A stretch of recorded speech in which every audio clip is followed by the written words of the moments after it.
Okay. So imagine a stencil of your personal design on your body.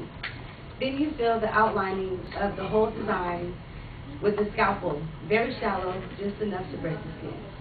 Similar to getting a tattoo, the outlines are created mainly by cutting at the correct depth and width, which opens up the skin to get the desired result.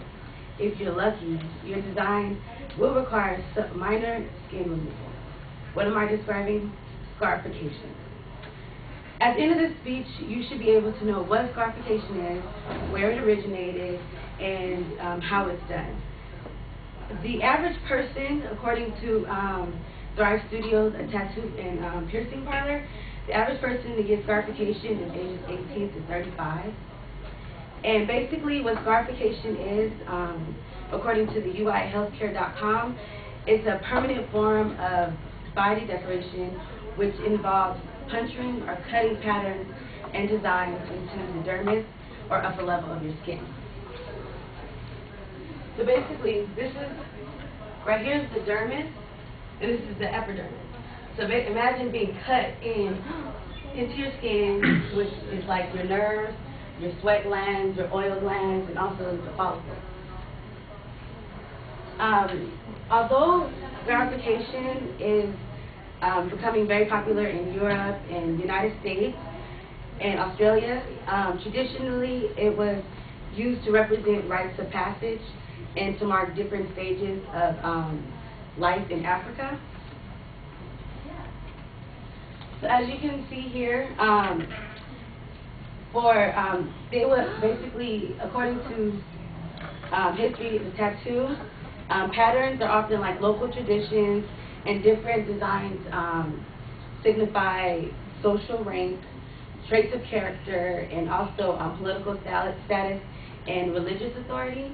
And usually the men, they get scarification on their face when they're just a child, like when they just get finished being breastfed by their mother, they get scarification done to their face. And then when they reach a certain age, probably around 15, that means they're an adult, and then that's when they get their chest scarified. As for women, usually they get scarification to basically, it's associated with puberty or after the birth of their first child, and or following the end of breastfeeding, and to highlight bravery of enduring childbirth. So as you can see, this lady right here, she has scarification on her stomach, and this one is done on their back, and this is also done on their stomach. Looks very painful.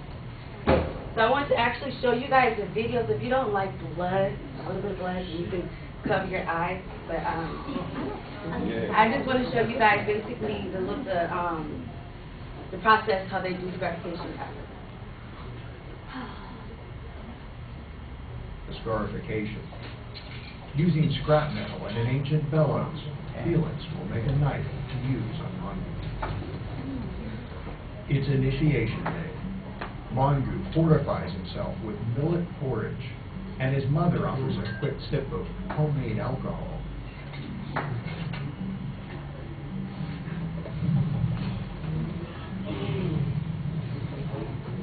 What should I lie down? Like this? Yes.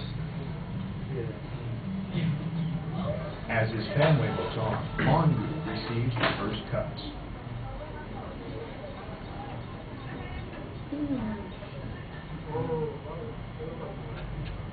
The process will take nearly an hour.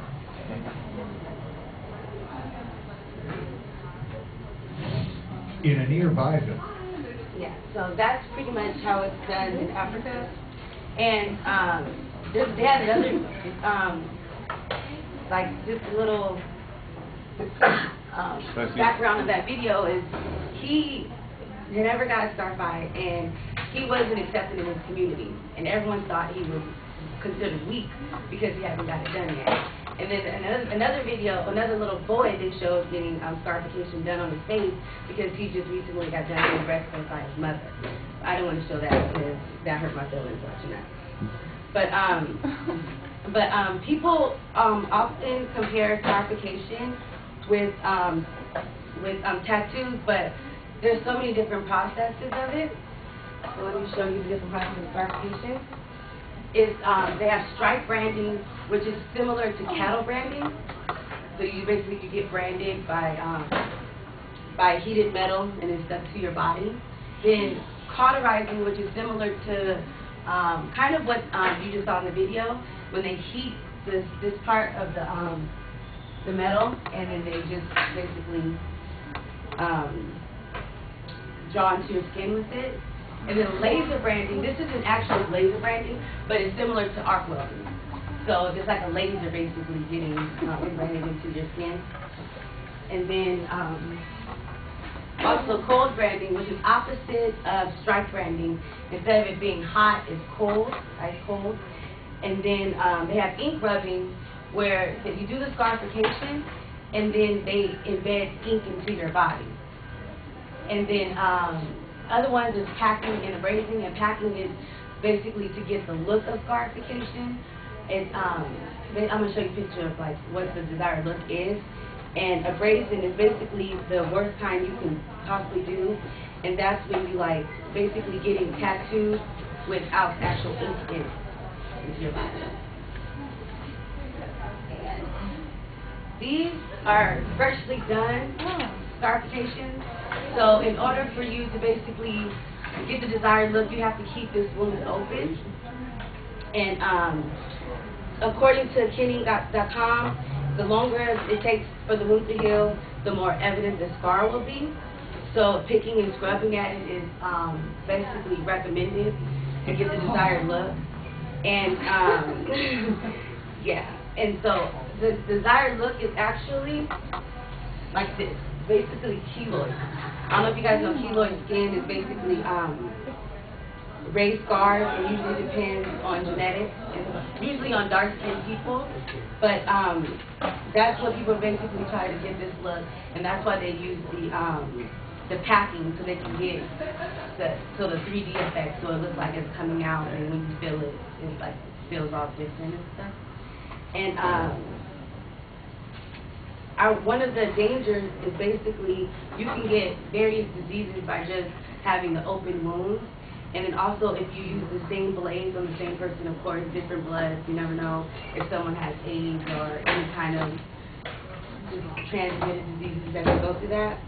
And I just want to leave you guys with this is, remember that you only have one body, and if you aren't careful about what you do, then you could be stuck with something you regret forever, and these are the worst ones I've ever seen.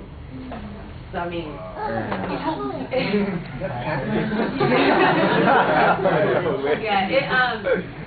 with scarification, you never know exactly what the outcome is going to be because everybody's skin is so different. So, just be careful and get a tattoo.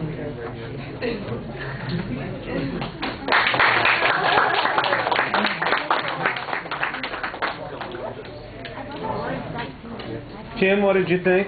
It was a really good topic. I actually really liked the intro and the hook that you gave. The eye contact in your voice was really, really good.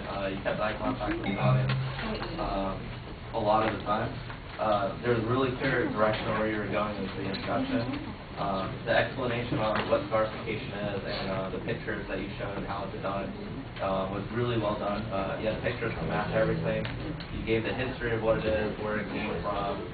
And the video showing how it's done was also a nice added touch. Like, not only did you show a picture of what it is, you showed how it was done. And explaining the different types of how it's done on the body was also really well. You said it really well, and you showed it like all the different ways, even in the picture. So I thought it was a really good speech, and I actually enjoyed it a lot. Yeah, I'd say, enjoyed is a relative term. I was interested in it, definitely, and I thought that you did a nice job introducing us to the subject, describing the component parts. It started off pretty well organized. Internally, I think your signpost needed to be a little bit more consistent. I like the warning that you gave on the visual when you thought maybe people might be a little concerned about that. And you did a good job explaining things. The one place I thought it was a little complicated when you were describing all the different techniques that are being used. That seemed like they were all shoved together on the 2 slides, and that made it feel a little bit cluttered in that particular section. But otherwise, I'd agree with a lot of the things Tim said. It was nicely delivered, and I thought you had a good setup of what the contents was going to be. All right, thank you.